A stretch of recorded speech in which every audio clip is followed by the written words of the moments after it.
my creative peeps, and welcome back to my channel for another video. Today we're doing another Take 5 art collaboration. Yes, it is that time of the year. I literally feel like I just did last month's and it's already here again. So we have a brand new set of prompts for you.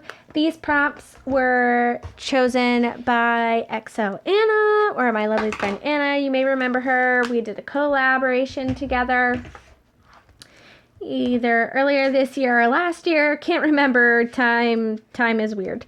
But anyway, she chose this month's prompts, and this month's prompts were 1, to add 2 textures, 2, create a cityscape, 3, play with drips or splatter, 4, use a stencil or stamp, and 5, add doodling or journaling. So this one definitely challenged me again. Cityscape was way out of my thing, so I'm excited. I'm excited with the way that this prompt list pushed me. So thank you, Anna, for that. First, I wanted to kind of sketch out what I had going on in my head to see if it would work. Usually I don't do things like this. You know me, I just go in all willy-nilly and whatever happens, happens. But I was playing with my gouache, which I don't use very often. I was using colors, which I don't usually use, and a style, which I don't usually use. So I really just wanted to kind of roughly do the base layer of this and see if it was going to work in the way that I wanted it to. And luckily it did. I enjoy how it came out. So I was inspired to do this color palette because these are the only colors of the acrylic Holbein gouache that I own. For those of you that don't know, the acrylic line of gouache from Holbein, I'll leave some linked below if you'd like to check it out, but the reason it's different than regular gouache is it doesn't re-wet. So gouache is kind of the baby of acrylic paint and watercolor, if you didn't know that. And usually you can re-wet it like watercolor, but this version is more like acrylic paint, whereas once it's dry, it's dry. And I really wanted to use that for this because I knew I was going to do some layers. So these are the colors I owned, and it worked out really well. To me, it was very reminiscent of like that blocky color style that you see from artists like my Frail Little Peach and stuff like that. And I thought it came out pretty cool. So I started out with my cityscape. I did a rough little sketch of the buildings, and then I did my journaling. So after I wrote that down, I went in with another layer of the gouache. It did turn the second layer kind of this muddy grayish version of the gouache color, which I actually really liked because I wanted the drips to be a little darker than the top, to create like a kind of a little bit of a gradient or something. So I did like how that all came about. That was a sketch and wash pencil, in case I forgot to say that. And then I went in on the top with the yellow. I was hoping this would kind of look like a sunset cityscape. So as the sun's setting, you know, the buildings are kind of dark and they have some interesting colors because of the light and stuff, and the clouds were all like orangey, and I just really enjoy how this part came out. So one of my first texture prompt that I did was I was dabbing my brush to make the clouds so that they have that like cloud texture. And then I wanted to save this part of the sketch that I did. I'll use it as a tip-in or something somewhere later in my journal. So that was cool. And then I'm just pulling out my colored pencils to add my second layer of texture.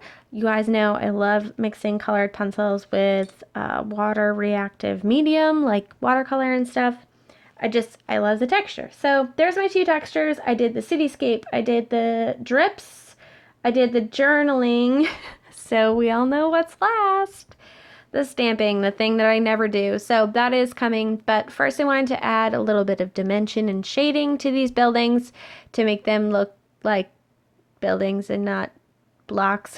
So I just went around kind of the edges and the tops and darkened it up a bit so that it was like faux shadows. I am by no means an expert at shadowing. I just do like, you know, fake whatever feels right in the moment. So put in those purple shadows. I did the same thing with the teal, and I was really liking it at this point. I thought it looked really cool.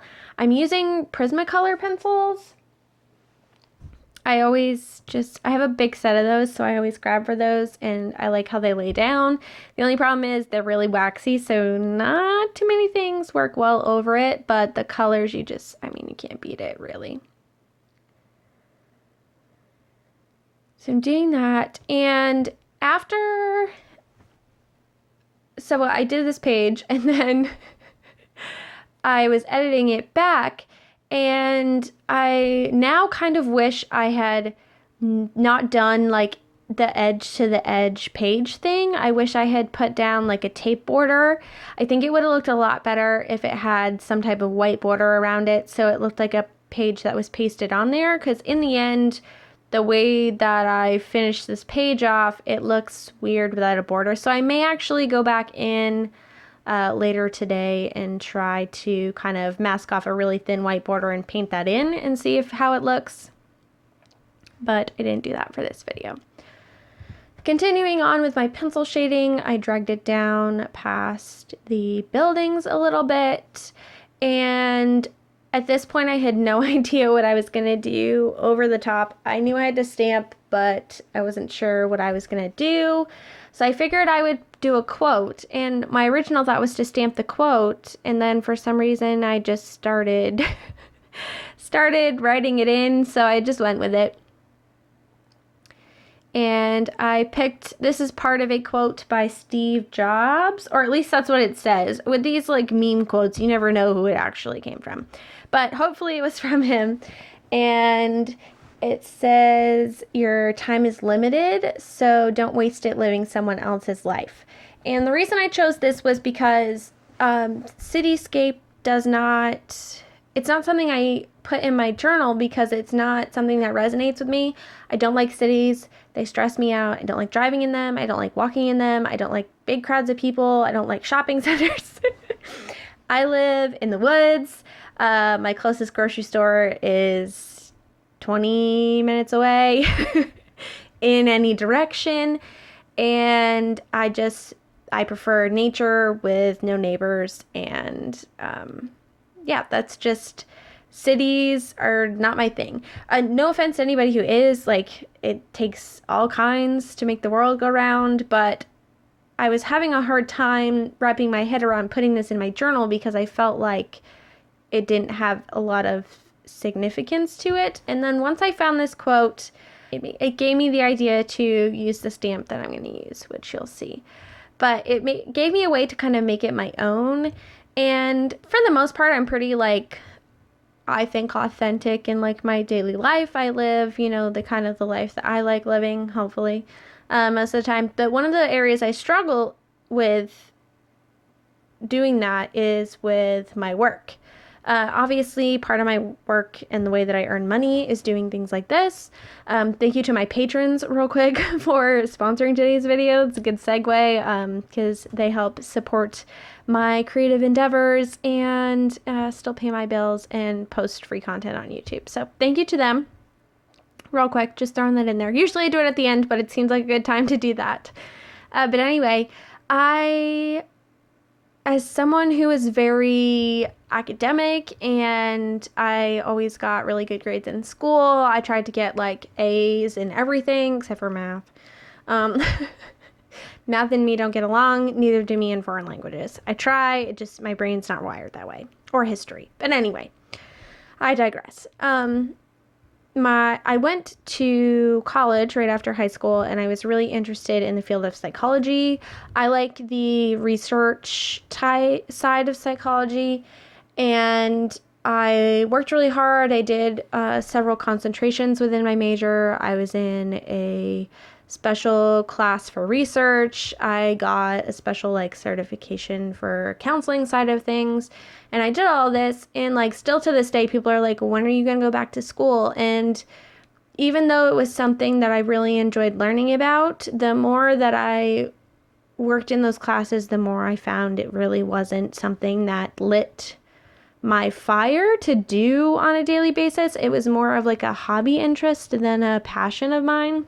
Whereas like obviously creative stuff is a passion of mine. So I have a hard time when people ask me, when are you going back to school? Are you still gonna do what you were originally gonna do? And I often feel like I can't tell them that this is what I'm gonna do. Like, this is my dream job, to create content on the internet, because a lot of people don't, like, if you're not in the planning and journaling world, you don't really get it. But I'm coming more to terms with the fact that I need to just be honest with people and tell them this is what I do. I clean to pay the bills because, I got to make up for some of the income that I still don't make from my passion or whatever. And just be honest when saying, no, I'm not going to go back to school right now. And that's not where my heart is. So I don't really know why this page turned into that, but that's what it did.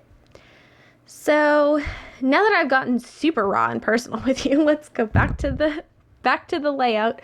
So I added that tree stamp because, again, as I was talking about before with the whole city thing and whatever, and I really hated it. It looked weird. It would have been awesome if I had stamped that, done a dark drip background over the colored drip background, and then put a quote on top. But of course, that's not how my process worked. So I just tried to kind of meld it a little bit more in the page by dragging that color down with some acrylic ink. And then I took my white gel pen and did kind of a faux highlight on the words just to try to separate them again. This is again why I think that white border might have done me some good. But yeah, so in the end, after I did the trees, I love that I added the trees because I like what it means, but the transition between that and the quote really bothers me. But that's just part of being creative. It's more about the process and kind of the meaning behind it than it really is about the finished product. Is this like something I would love to plaster all over my social media? No, probably not, but I'm not going to turn to it every time in my journal and go, oh, I hate that. So thank you to Anna for choosing these prompts and for making me get kind of deep and real and pushing me out of my comfort zone. You can see here I'm trying to find a way to cover it up, but I decided to leave it. So thank you to Anna for that. If you have made it this far in the video, I have no idea what the Take 5 Art Challenge is. I should have mentioned that in the beginning. Me and 11 other ladies every month, one of us picks 5 prompts, and our challenge to you is to create some type of art piece or creative product using those 5 prompts. It doesn't have to be a journal page. I've done many other things in the past. I'll leave the playlist linked for you at the end of this video in kind of like, the end screen. Also have all of the other ladies who participate in this challenge linked below for you guys. All of our pages are always so different, and it's fun to see everybody's take. So go check those links out below if you'd like some extra inspiration. If you do participate and would like to share your project, if you post it on Instagram, please use the hashtag Take5Art. And if you post a video, you can also use that same hashtag and let one of us ladies know so that we can put your video in the playlist over on Kira's channel. Kira is the creative person behind this whole challenge, and she has a playlist of everybody's videos every month, which is really cool. So that's it for me today, you guys. Thank you so much for being here. Thank you for watching. I hope that you enjoyed that little rant and got something out of it. Please give me a thumbs up if you did enjoy this. Subscribe so you don't miss any of my future videos, and I'll catch you guys in my next one. Take care, guys. Bye.